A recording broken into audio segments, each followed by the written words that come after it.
Dude, I actually really like edgy Mohan Rupa Prabhu now. He's giving me a shit ton of content. So, yeah, Bhagwan ko challenge karne wale murkh. Let's watch this. Oh, by the way, in case this video goes out to anyone who doesn't know Hindi, yeah, I'm really sorry. I'm not gonna put subtitles down here. So if you don't understand this, yeah, this video is not gonna help you. So I'm gonna be talking in English and this video is in Hindi.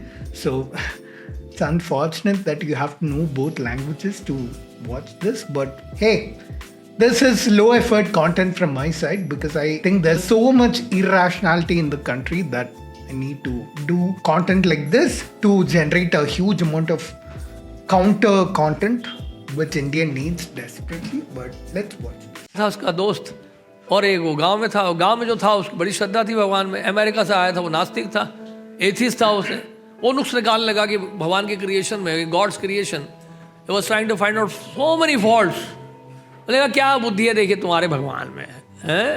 ये देखो इतना बड़ा पेड़ है, उसमें छोटे छोटे फल लगा दिए हैं, और ये नीचे देखो इस पृथ्वी में सीताफल इतना बड़ा. Okay, so first thing, saying that all this is a creation is begging the question. You're leading the conclusion in the direction of, hey, there is a creator because there is a creation.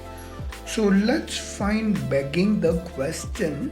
Begging the question is basically, one of the premises that leads to the conclusion will be the conclusion itself. That's begging the question. ये कोई बुद्धि है? कितने बड़े बेवकूफ़ हैं आपके ठाकुर जी. तो फिर क्या वो बहुत थक गए थे चलते चलते, क्योंकि वो अमेरिकन व्यक्ति था, वो इतना चला नहीं था कभी, वो तो हर जगह गाड़ी में जाता था. तो बहुत गर्मी का मौसम था और वो चल नहीं पाते, थक गए यार, थोड़ा सा रेस्ट कर लेते. उन्होंने कहा ठीक है, सबसे बढ़िया जगह है पेड़ के नीचे. Let me guess, the fruit is gonna fall, but because it's a small fruit, he doesn't seriously get hurt. That's the story he's gonna say.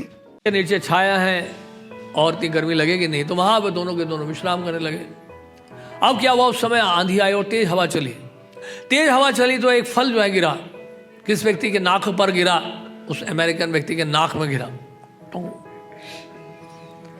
और नाक में से खून बहने लगा. और वो जो उसका मित्र था उसने कहा क्या हुआ तुम्हें चोट लग गई, ले आता मैं बैंडेड ले आता हूँ. वो बैंडेड वगैरह लगाया. देखा एक बात बताऊँ, बुरा मत मानना, ये तो एक छोटा सा अमरूद था जो आपके नाक में गिरा, और आप बता रहे थे कि अगर सीताफल को यहाँ होना चाहिए. These stories are so predictable. It's exactly what I said, and I haven't watched this video. This is the very first time I'm watching this. और ये सीताफल आपकी नाक में गिरा हो तो क्या होता बताइए. बोलते हैं यार बात तो सही है यार, मैं सोचा ही नहीं. तब उसको अकल आई, भाई अरे यार सही बात है, भगवान ने तो सही बनाया. What else? I think so far it's only begging the question. I don't see any other. Yeah. सीताफल अगर नाक में गिरा हो तो नाक तो पिचक गई होती बिल्कुल. वो यूं चिपक जाता है उसका सीताफल उसके मुंह में. वो आया था एक मतलब scientist. Which one is the सीताफल? I'm not sure but the Hindi name of the fruit. Someone tell me in the comments which one is सीताफल. आया था, गाँव आया था, और उसने कहा नाव में चलते हैं. नाव में कभी गए नहीं हम लोग, तो नाव में बैठा, तो साथ में कैवट था, बोटमैन, वो नाव चला रहा था. और उसके बाद और काले काले बादल आ गए, बरसात का मौसम होने वाला था. और उस समय क्या हुआ, तो चर्चा चल रही है आपस में. तो साइंटिस्ट ने कहा कि तुमने फिजिक्स पढ़ा है? और नहीं, तुम्हारा 10% जीवन बेकार हो गया यार, कोई फायदा नहीं है. और तुमने केमिस्ट्री पढ़ा है? और नहीं, तुम्हारा 20% जीवन बेकार हो गया. तुमने मैथमेटिक्स पढ़ा है? नहीं, तुम्हारा तो 50% जीवन बेकार हो गया. So you're gonna come up with have you seen this brain of yours? Is that the conclusion he's coming to? तुमने बायोलॉजी पढ़ा है? नहीं, बायोलॉजी भी नहीं पढ़ा तुमने, तुम्हारा 70% जीवन बेकार हो गया. तो ऐसे करके वो बताने लगा. तो बोटमैन जो है था, वो कैवट था, वो बड़ा दुखी हो रहा था. यार मैंने तो कुछ किया नहीं, ये इतना सारा कुछ पूछे, मेरे को कुछ भी नहीं आता. ना फिजिक्स आता, ना केमिस्ट्री आता, ना बायोलॉजी आता, ना मैथमेटिक्स आता है. और कंप्यूटर साइंस के बारे में कुछ जानते हो? प्रोग्रामिंग सीखा है? सॉफ्टवेयर, हार्डवेयर जानते हो कम से कम?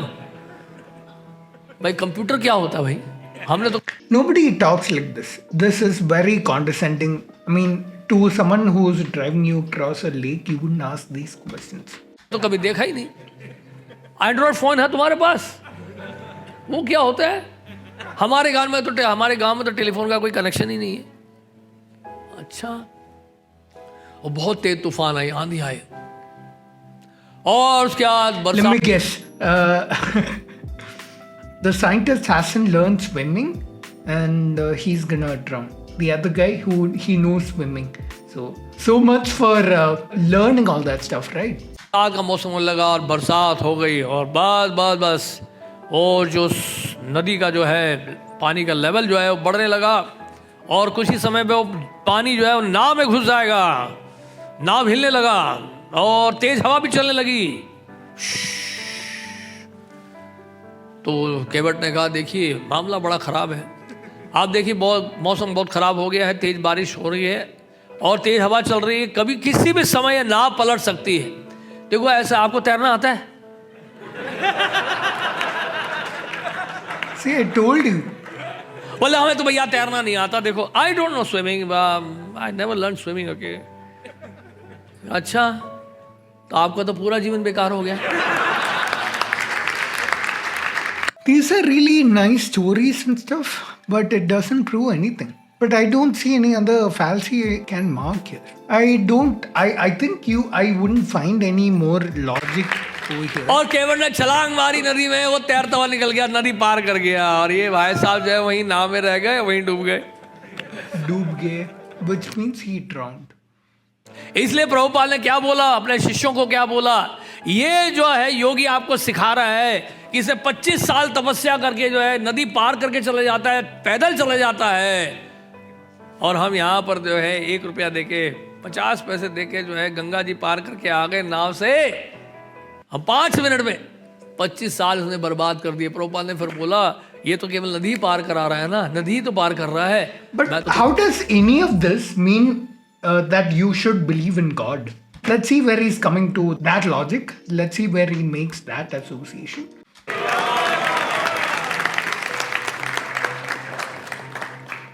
तो इसलिए जो है बहुत ही महत्वपूर्ण बात समझने के लिए कि ये जो गर्व होता है, यहाँ पे ये लिखा है, उच्चतर शिक्षा और अच्छा जन्म, जन्म ऐश्वर्य सुत श्रीवीर एदमाना मदपुमान नैवार्थम अविदातुम वै त्वाम अकिंचन गोचरम। जन्म ऐश्वर्य सुत श्रीवीर, ये जो है सबसे समस्या है। अच्छे कुल में जन्म होना, ऐश्वर्य होना, धन होना, विद्वत्ता होना, लर्निंग बहुत सुंदर होना, ये सब बहुत बड़ा ऑब्स्टेकल है। देहात्म बुद्धि को बढ़ाने वाले हैं ये सब, बॉडली कंसेप्शन को इंक्रीज करने वाले हैं। इसलिए नारद जी ने कहा कि गरीब व्यक्ति का कैसे भी संग किया जा सकता है, लेकिन धनी व्यक्ति का संग करना जो है बहुत नुकसान है। Be very very careful to associate with rich people because they are very very proud. I don't know what association he made. Such a unsatisfactory video, right? Well, that's what happens when you watch a video live on camera. But yeah, that's it from me. I'll see you in the next one.